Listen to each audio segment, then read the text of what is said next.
84 जन्म या 84 लाख योनियों का रहस्य। जय श्री कृष्ण। दोस्तों, हिंदुओं के लिए पुनर्जन्म कोई सिद्धांत नहीं है, बल्कि आत्मा की यात्रा को नियंत्रित करने वाला एक दिव्य नियम है। सनातन धर्म और पुनर्जन्म का जन्म शायद एक ही समय में हुआ हो।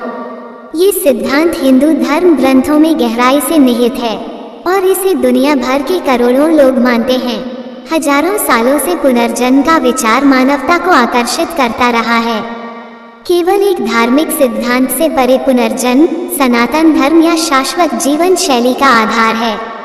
आत्मा कई जन्मों से गुजरती है और स्वयं को शुद्ध करती है। मनुष्यात्मा सारे कल्प में अधिक से अधिक कुल 84 जन्म लेती है। वह 84 लाख योनियों में पुनर्जन्म नहीं लेती, जब तक कि वह मोक्ष या मुक्ति प्राप्त नहीं कर लेती। पुनर्जन्म में विश्वास हिंदू धर्म के सबसे प्राचीन और गहन शिक्षाओं में से एक है। ये केवल हिंदू धर्म तक सीमित नहीं है, बौद्ध धर्म, जैन धर्म और सिख धर्म में भी समान मान्यताएं हैं, जो आत्मा की यात्रा के अपने अद्वितीय दृष्टिकोण प्रदान करती हैं। आज की इस वीडियो में हम 84 जीवनों के रहस्य को उजागर करेंगे।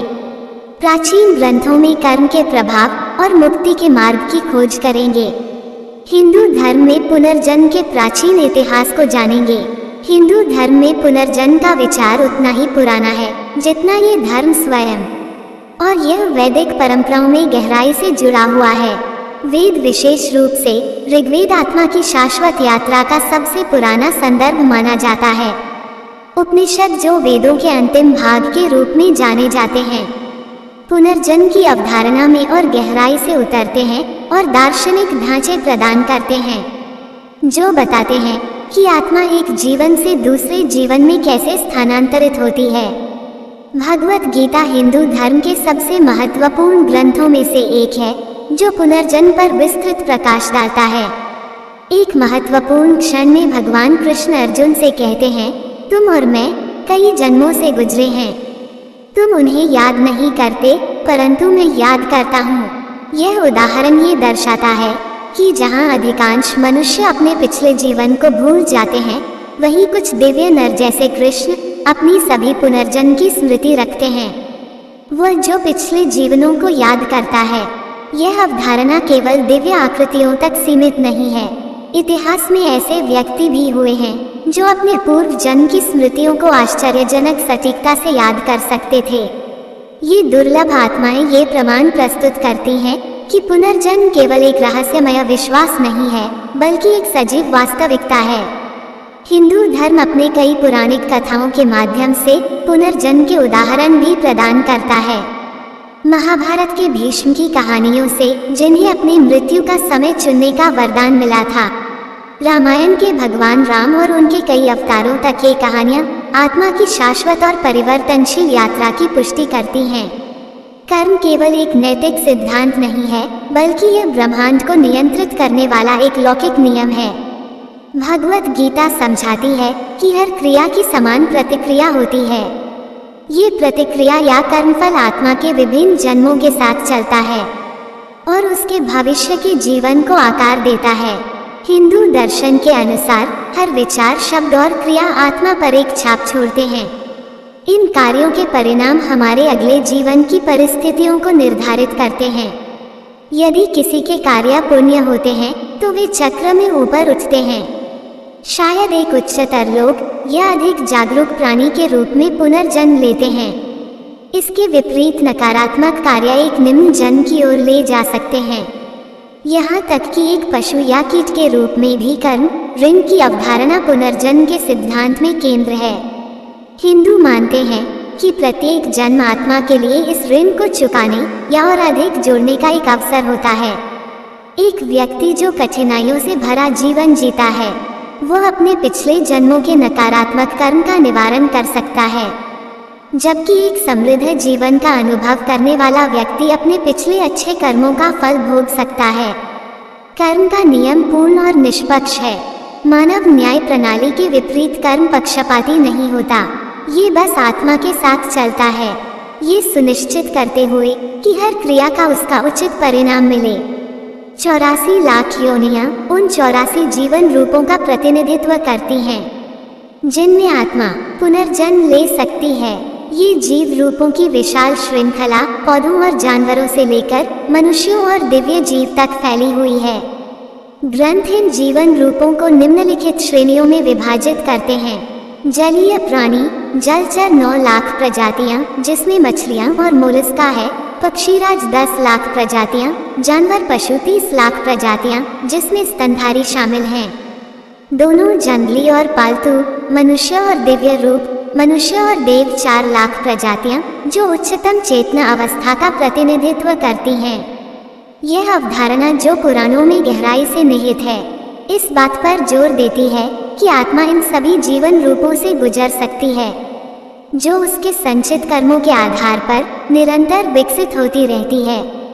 एक आत्मा जो जन्म और मृत्यु के चक्र में फंसी हुई है, एक निम्न जीवन रूप जैसे एक कीट या पौधे से शुरू हो सकती है और धीरे धीरे अपनी आध्यात्मिक प्रगति के आधार पर अधिक जटिल रूपों से गुजर सकती है। लोक अस्तित्व के विभिन्न स्तर हिंदू ब्रह्मांड विज्ञान में लोगों की अवधारणा मिलती है, जो आत्मा की मृत्यु के बाद की यात्रा को समझने में महत्वपूर्ण है।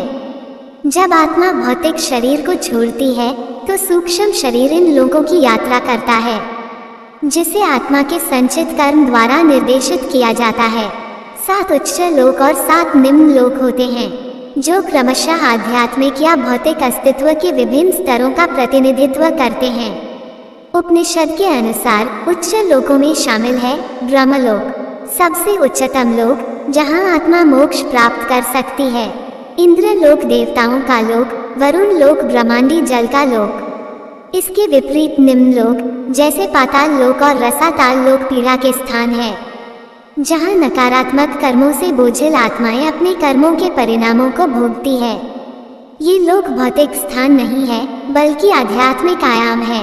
आत्माएं इन लोकों में जीवन के बीच निवास करती हैं, जहां वे अपने कर्मफल के आधार पर आनंद या पीड़ा का अनुभव करती हैं। आत्मा पृथ्वी पर पुनर्जन्म लेने से पहले इन लोकों में समय बिता सकती है, जिससे उसकी यात्रा मोक्ष की ओर आगे बढ़ती है। हिंदू धार्मिक प्रथाओं का उद्देश्य आत्मा को शुद्ध करना है, ताकि वह उच्च लोकों में आरोही हो सके और अंततः परमात्मा में विलीन हो सके।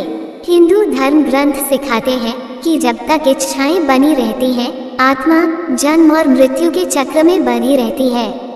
जब कोई व्यक्ति मरता है तो उसका भौतिक शरीर नष्ट हो सकता है, लेकिन उसकी सूक्ष्म देह इन इच्छाओं को अगले जीवन तक ले जाती है। यह अधूरी इच्छाएं चाहे भौतिक हो या भावनात्मक, आत्मा को एक और अवतार में वापस खींच लाती है।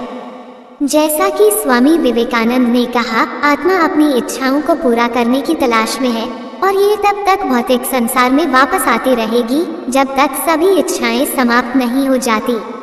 ये हमें इस अंतिम प्रश्न की ओर ले जाता है कि हम पुनर्जन्म क्यों लेते हैं।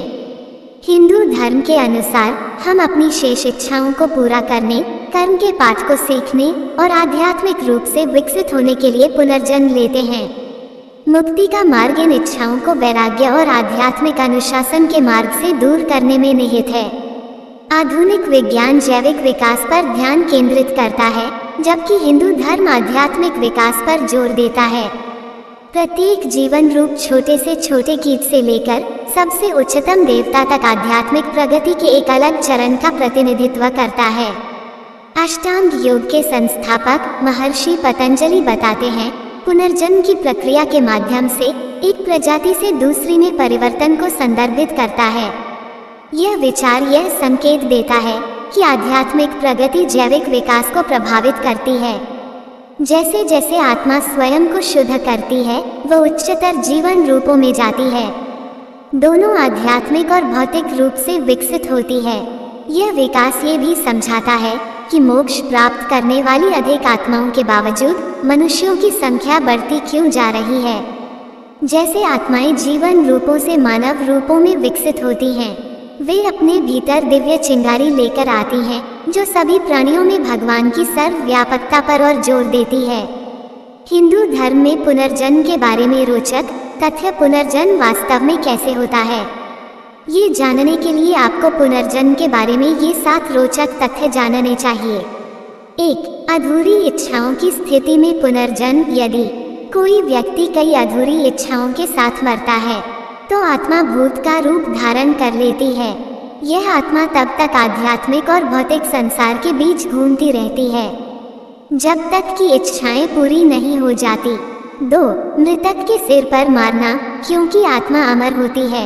हिंदू रीति रिवाजों में माना जाता है कि आत्मा को शरीर की यादों से मुक्त करने की आवश्यकता होती है। मृत्यु संस्कार करते समय हिंदू लोग मृत शरीर के सिर पर जोर से प्रहार करते हैं ताकि जीवन की यादें उसके चेतन से धुल जाए और फिर पुनर्जन्म में कोई प्रभाव ना पड़े। यादें अभी भी संग्रहित होती हैं, भले ही यादें भूल जाती हैं, वे अवचेतन में संग्रहित रहती हैं। हिंदू ऋषियों का मानना है कि अवचेतन मन में पृथ्वी के विकास के समय से सभी स्मृतियां होती हैं, लेकिन हमारी अपवित्र आत्माओं के कारण हम ब्रह्म के साथ पूरी तरह से पुनः जुड़ने में असमर्थ रहे हैं। केवल कुछ ही लोग ध्यान और साधना के माध्यम से इसे कर पाते हैं। कहा जाता है कि कुछ लोग अपने पिछले जीवन को ध्यान के माध्यम से याद कर सकते हैं। 3. सिर्फ बिल्लियां ही 7 जीवन नहीं जीती, सभी जीवों के 7 जीवन होते हैं। इसे हिंदू धर्म में 7 जन्म कहा जाता है। इन 7 जीवनों तक जीव बार बार पुनर्जन्म लेते रहते हैं।